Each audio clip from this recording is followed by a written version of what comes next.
around up there.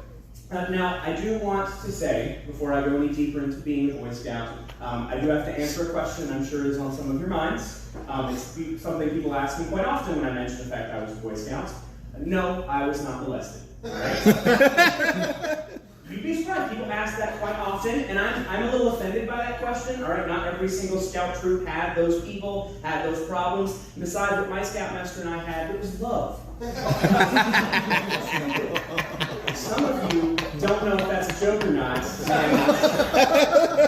Don't call T-Facts, I'm kidding. You never loved me.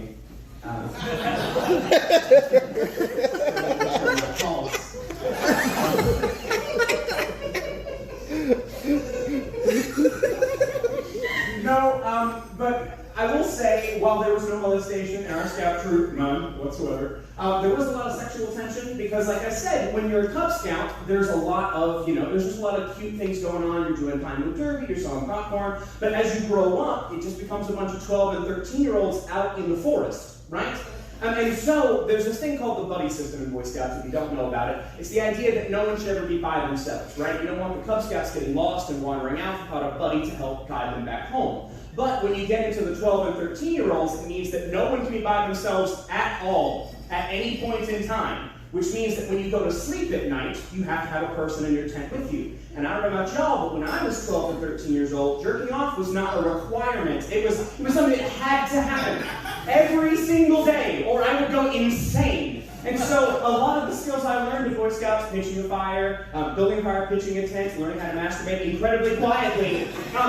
See, when you have all these kids out there in these tents, you can walk out at night and you can hear this gentle noise. Is it a cricket? Is it a nocturnal bird? No, it's dozens of nylon sleeping bags moving as slowly as physically possible. I got so good at jerking off quietly, I don't make noise anymore. Does that make sense? My wife was like, I don't feel like you're really connecting with me when we're intimate. I was like, yeah, because the first 100 times I did it was in a tent with a dude 2 feet that way. And we had an unwritten rule, you don't talk about it. All right, you just turn and you just look at the curviest piece of wood you can see from the tent. Scoutmaster would walk out and be like, boys, what are y'all doing in there? Whittling. We're whittling. I am whittling soap, sir. Now, Boy Scouts does offer you a lot of opportunities, and as I got older, those opportunities really blossomed. Because while being in high school, being a Boy Scout is not sexy, when you get to college, it kind of turns back around, right? And you wouldn't think it, but I know a lot of knots, and every girl I dated in high school liked to be tied up. Forget the Karma Sutra, pick you up the Boy Scout handbook, boys and girls. 2 half hitches, bowline knots, clovefish, get a bitch. It's great. Absolutely fantastic.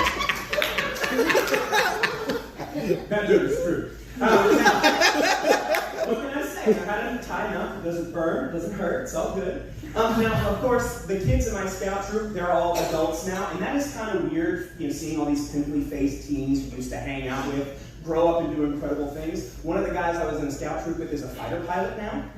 One of them is a therapist, and one guy, I was at his Eagle ceremony, he managed to steal every single computer in middle school. Now, you know how he did it? Because he was prepared. That's right. Now, that's true. He really did do that. It was very awkward, to talk around the dinner table. Oh, you remember that kid we went to his youth stuff ceremony? Yeah, he's in jail now. Now, I used to do all sorts of things with this kid. I used to go on campouts, we'd go hiking, we did community service. I mean, he's doing community service still, but over now. Now, actually, the kid that I was in Scouts with, he became a therapist. I saw him take a shit on a dead squirrel we found in the woods one time.